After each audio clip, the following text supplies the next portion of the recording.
projet d'outils pour les ARS. En fait, est-ce que c'est moi?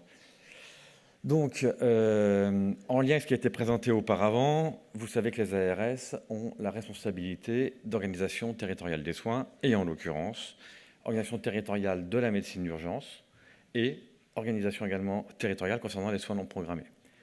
Rien de nouveau, hein, c'était déjà ce que disait le rapport Graal en 2015. Et puis même avant, déjà, les travaux de 2003, Maison médicale de garde, etc. Suite aux difficultés de médecine d'urgence de 2019, pacte de refondation des urgences, dans lesquels réforme, une brique réforme du financement de médecine d'urgence, qui crée une nouvelle gouvernance régionale avec 2 stratégies que l'ARS doit travailler et valider avec la section urgence du comité d'allocation de ressources. L'allocation de la DOT-POP, très bien, mais surtout, stratégie d'organisation territoriale de médecine d'urgence et des parcours. Donc, dans ce cadre-là, il y a différents chantiers, certains pilotés par le ministère comme admission directe non programmée pour qu'il y ait des admissions de personnes âgées directement dans des services, cellules de gestion des lits également, mais d'autres ont été confiés à des ARS. Donc il y a 4 outils qui sont en phase de développement et où nous avons, l'objectif c'est que ce soit les ARS qui utilisent et finalement on s'est trouvé pas trop mal avisé de proposer à des ARS de piloter ça en leur demandant de faire des outils qu'elles jugeraient utiles pour elles-mêmes et en les généralisant dans une perspective de génération directement. Donc 4 outils. Le premier, alors dans l'ordre des slides, parce qu'il n'y a pas de premier entre eux, est piloté par l'ARS Auvergne-Rhône-Alpes sur l'organisation territoriale de médecine d'urgence, donc le maillage, les temps d'accès, etc. Et puis l'identification de territoires fragiles en termes d'offres de médecine d'urgence. Donc c'est Abdeslam Redjalin, je ne vois pas où il est, qui est là et qui pilote ce projet-là. Le deuxième, c'est Bourgogne-Franche-Comté, qui travaille sur l'organisation territoriale SMUR, c'est-à-dire simulation du besoin en SMUR, ensuite simulation des organisations. Le but étant de réfléchir de manière objectivée par des simulations sur ces organisations qui, pour le moment, ont quand même été très peu travaillées au niveau territorial par les ARS, au-delà du fait de renouveler les autorisations.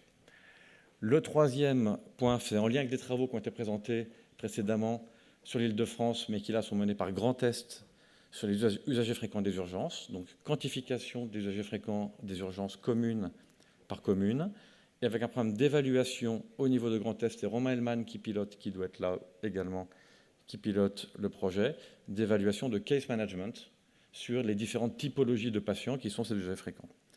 Et puis, dernier outil qui va vous être présenté aujourd'hui, identification, alors dans une perspective urgence, donc pas les soins non programmés, pas les 40 millions de consultations, mais uniquement sur les passages aux urgences qui pourraient être pris en charge en ville, arriver à quantifier exactement comme les prémices de ce qui ont été montrées en Grand Est, c'est-à-dire qu'on commence à quantifier des passages d'urgence pour une CPTS avec des diagnostics, on est déjà aux prémices de ça, commune par commune, et puis en modélisant le taux de recours aux urgences pour identifier les zones où ce recours aux urgences est le plus significatif et où il y a manifestement un défaut d'offre de soins non programmés à structurer. Et donc vous allez voir après, je crois, une présentation de ce que fait l'ARS PACA. C'est l'ARS PACA qui va faire ça aujourd'hui. Et vous allez voir une présentation de ce que fait l'ARS PACA, qui a mis en ligne une cartographie de l'offre de soins non programmés qu'elle a identifiée, en donnant le message depuis cet été aux patients: vous avez besoin de soins non programmés, demandez à votre médecin traitant. Si celui-ci n'est pas disponible, regardez sur la cartographie soins non programmés de PACA, et sinon, appelez le SAS. Et donc, sauf que quand on a une ARS et qu'on fait ça, on constate qu'il y a une offre de soins non programmés, se pose la question de la labellisation, ça a été discuté. Également labellisation pour donner de la visibilité aux patients, je vais quand, vers quelle offre, etc. C'est aussi pour ça que c'est une réflexion qui est en cours. Mais ensuite, l'ARS, elle voit qu'il y a des trous sur sa carte, et l'objectif de cet outil, c'est où sont vraiment les trous dans la carte qui correspondent aux plus gros besoins. Donc, dans une optique qui est tout à l'heure la question, faut-il structurer le soin non programmé à proximité des urgences ou, et après je laisse pas qu'à parler, je vois, c'est ça les anciens bègues, quand on nous donne un micro, on ne peut plus s'arrêter. Donc, plutôt structuration de l'offre de soins non programmés à proximité du lieu de résidence des patients. Voilà plutôt le dogme sur lequel on est. Mais je laisse la parole à l'équipe de PACA. Bien, bonjour. Mais... Donc voilà, oui, en PACA, l'idée, c'était de travailler et un peu de structurer un certain nombre et notamment quantifier sur des territoires un certain nombre de choses qu'on s'est dit. Pardon ? Oui, ici. Des choses qu'on s'est dit un peu jusqu'à maintenant, notamment sur eh bien, la part de passage évitable aux urgences et puis aussi la réponse de la ville en face. Donc l'idée, la porte d'entrée, c'était le taux de recours aux urgences représenté sur un territoire, parce que c'est un indicateur d'organisation des soins primaires qui est très bon, qui est très pertinent. Donc le taux de recours aux urgences, c'est le nombre de passages aux urgences de patients résidents. Là, pour le coup, c'est des données ATIH, donc c'est sur un code GOPMSI annuel, corrigé sur la population du code GOPMSI. Et l'objectif du diagnostic porté sur ce taux de recours aux urgences, c'est de pouvoir individualiser les recours inadaptés et de mettre en regard ce qui relèverait éventuellement de la médecine de ville et de mettre en regard l'offre de ville disponible ou à développer. Donc, on est dans une phase de développement de l'outil encore. On va vers une version V1 qu'on aimerait avoir en juin. C'est ça. Hein. Et donc, les trois grands chantiers là qu'on a menés, c'était initialement le redressement des données de la base des RPU, avec initialement donc toute la partie d'exclusion de tous les finesses géo qui n'étaient pas en fait de la médecine d'urgence, pour obtenir in fine 621 finesses géographiques. Puis l'ajout de services d'urgence qui ne transmettent pas de RPU, donc récupération de données à partir des ATU pour avoir une représentation exhaustive. Pour ceux qui transmettent, mais de manière incomplète, imputation des jours sans transmission de RPU. Et puis, vu que la visualisation, elle doit être en consommation et non pas en production, il faut imputer les données manquantes quand on n'a pas le code de résidence. Et donc, pareil, là, on regarde un peu la distribution géographique sur les échantillons disponibles et on impute la distribution géographique quand on ne l'a pas complètement.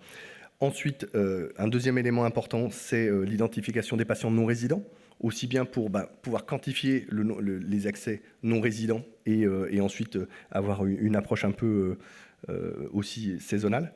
Et puis les redistribuer ou pas sur le bassin du SU consulté.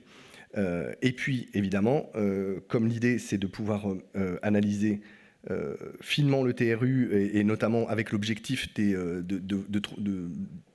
cibler les passages évitables, il va y avoir des filtres possibles sur les différentes typologies de TRU, donc en fonction des âges, des passages évitables, et ça on en parle un peu plus après, sur comment pointer les passages évitables dans une activité d'urgence, et puis évidemment les horaires, pour voir en PDSA et hors PDSA. Donc le travail d'imputation, évidemment, il n'est pas le même sur l'ensemble du territoire. Donc on voit qu'il y a des endroits qui sont plus redressés que d'autres. Et finalement, ce qu'on obtient, c'est la carte de droite, donc le taux de recours aux urgences pour chaque code GOPMSI en France. Donc l'idée, finalement, c'est d'avoir un outil qui nous permet d'observer un taux de recours communal. Derrière, arriver à faire un diagnostic fin sur ce taux de recours et filtrer ce sur quoi on veut travailler, et donc de pouvoir le quantifier, donc pouvoir pointer un territoire, un volume pour ce territoire, une typologie de prise en charge qu'on peut choisir, et ensuite mettre en regard l'offre alternative de soins non programmés. Et là-dessus, on a mobilisé des données qui vous seront présentées tout à l'heure sur la carte des offres de soins non programmés. Et puis évidemment, de voir aussi en production, du côté des services d'urgence, un peu quelles sont les caractéristiques des services d'urgence qui prennent en charge ce territoire. Et ce qui se passerait notamment, par exemple, si on doit répercuter cette activité sur d'autres qui prennent en charge sur le même territoire, pour évidemment diagnostiquer le besoin. Donc ça, c'est l'outil en version 1 qu'on vous montrera tout à l'heure si ça marche. Et la version 2, eh ben, l'idée c'est en version 2 d'arriver à prendre en compte deux types de déterminants en plus, de manière à avoir à pointer précisément ce qu'on entend par une prise en charge évitable aux urgences. Et donc d'un point de vue de la prise en charge elle-même, donc les prises en charge légères, et donc arriver à graduer de manière un peu intelligente les prises en charge et pointer celles qui ne relèvent pas des urgences, et puis inclure aussi un certain nombre de déterminants notamment démographiques, d'offres de soins alternatives, etc., de manière à pointer la part de ces éléments évitables qu'on peut espérer reverser ou pas, notamment la distance au SAU, etc. Voilà, ça c'est après juin. Alors, en faisant assez rapidement, parce que c'est un très large sujet qui a déjà été abordé.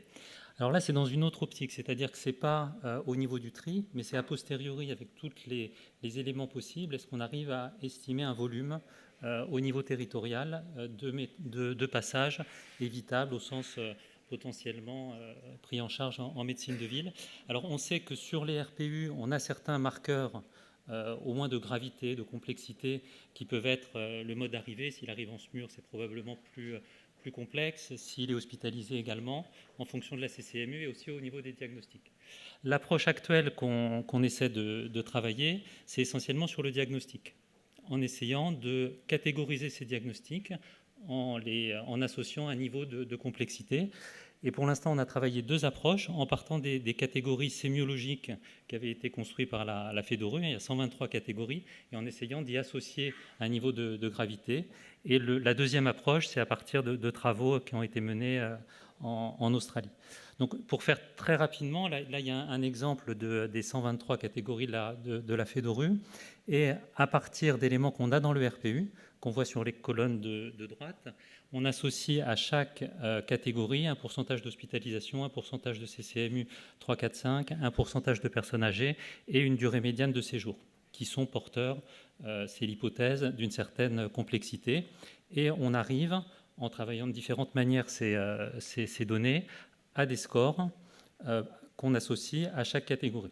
Et en tout cas, en première lecture, d'un point de vue métier, ça parle, parce qu'en haut, c'est les catégories qui sont dans le plus grave, et on retrouve les insuffisances cardiaques, les chocs septiques, les embolies pulmonaires, et tout en bas, dans les catégories les plus faibles, c'est qu'un échantillon des catégories FEDORU, et on va retrouver les angines, les piqûres d'insectes, etc. Donc c'est une approche qui est possible, en se disant après, trouver le juste curseur, en prenant les 20, les 30%, mais ça peut être aussi à la main de l'utilisateur de l'outil de sélectionner telle ou telle catégorie en fonction des offres alternatives envisagées. Là, je vais faire très rapidement parce que c'est très intéressant, mais c'est assez compliqué à expliquer. Il y a eu en Australie des travaux de clustering DDP et d'association à des diagnostics des niveaux de complexité basés sur des études de coûts dans 10 services d'urgence sur plusieurs mois, où il y avait vraiment une identification des ressources consommées. Et donc, c'était un petit peu le gold standard pour construire un niveau de complexité. Donc, on arrive à des catégories et un niveau de complexité. On peut arriver, en reprenant les coefficients australiens, à les reconstruire sur nos RPU pour arriver à un score de complexité et à des catégories diagnostiques qui portent une complexité de prise en charge. Alors, quand on regarde sur des éléments externes, on voit que ça semble bien matcher en fonction du mode de sortie, c'est-à-dire les externes, c'est les modes de sortie 8, ont un niveau de complexité bien inférieur aux hospitalisés ou aux transferts. Et quand on regarde certains établissements et qu'on les connaît, on sait que certains ont un case mix de patients plus léger que d'autres, et ça semble bien correspondre. Et à partir de ça, donc on peut, en agrégeant au niveau territorial, arriver à estimer un taux de recours, entre guillemets, évitable par par commune, enfin là par code géo PMSI. Voilà, donc là, il y a Fabrice qui va essayer de présenter l'outil en ligne. Si ça, je te laisse.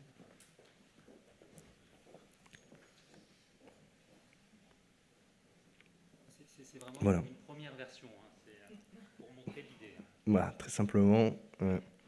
Donc, c'est un outil interactif sur lequel on peut zoomer. L'idée, c'est d'avoir une représentation du taux de recours aux urgences sur des territoires et de pouvoir sélectionner évidemment des territoires, de pouvoir sélectionner un type de TRU et donc de taux de recours et donc de pouvoir pointer. Là, il n'y a pas de... Le choix ne fonctionne pas là, et l'idée c'est d'avoir notamment aussi la possibilité de pointer des scores de complexité bas, construits notamment par exemple sur les ECDG australiens, d'avoir la possibilité de représenter des territoires différents, notamment donc d'agréger sur les codes GeoPMSI, mais aussi par exemple sur les territoires de CPTS. Et puis de présenter ces données aussi sur des horaires différents. Et une fois qu'on a ça, l'idée, c'est d'arriver à mettre en face l'offre de ville, donc l'offre alternative de soins non programmés. Donc là, on a nos services d'urgence qui sont pointés, ceux-ci, et puis on a la possibilité de prendre et de représenter l'offre alternative de soins non programmés avec différentes typologies qu'on peut choisir. Voilà. Et oui, et ça vient de la carte qui vous sera présentée après. Donc c'est l'ensemble des structures d'offres de soins non programmés qui sont mises à disposition sur santé.fr, je crois. Ça. Voilà. Et puis évidemment, vous pouvez avoir le détail des caractéristiques qui vous sont présentées sur la carte dans un tableau. Voilà. J'en ai fini.